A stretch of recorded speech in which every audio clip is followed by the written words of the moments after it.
sono Filippo Bier, sono nato qui a Cavasso Nuovo nel 54 e ho questa professione diciamo da sempre, perché la mia famiglia ha iniziato ancora nel 1875. È iniziato ancora il bisnonno, abbiamo anche un riconoscimento dalla Camera di Commercio di Udine che comprova l'inizio attività.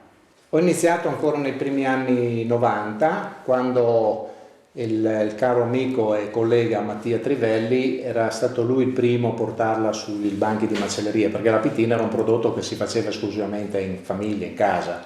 Le materie prime erano gli animali che allevavano sul posto, quindi noi dovevamo pensare a zone di montagna, zone di miseria in cui c'era quello che si aveva, e gli animali che venivano allevati normalmente erano le capre, più occasionalmente la pecora, oppure addirittura quando si usava anche il camoscio, il capriolo, si facevano le pittine. Io utilizzo materia prima soprattutto qui del territorio, cioè ecco, proprio in questo caso io ho macellato l'altro ieri delle capre. Queste qui provengono da un allevamento di Pinzano, quindi proprio nostre qui. Io ho il mio macello. Dalla carne, una volta che l'animale veniva disossato, si otteneva questa polpa ben toilettata e curata, si aggiunge una piccola parte di lardo, di maiale o di guancia, quindi viene macinata, insaporita con del sale, del pepe, dell'aglio, del vino e degli aromi che ogni famiglia utilizzava, soprattutto erbe di montagna. Dopodiché si formano delle polpettine di carne, si passano nella farina di polenta e si mettono ad affumicare. La fumicatura può durare 2, 3, 4 giorni, dipende dall'intensità che uno vuole avere nel sapore anche del fumo.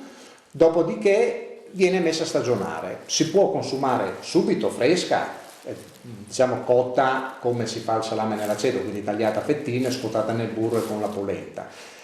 Da stagionata la si mangia cruda come un salame, sempre tagliata a fettine. Prima ci raccontavi che la pittina veniva prodotta, negli anni scorsi dai nostri vecchi, veniva prodotta in casa. In particolare, quali erano le occasioni buone per preparare le pittine? Le pittine non venivano preparate diciamo, non era una programmazione, diciamo erano delle circostanze casuali.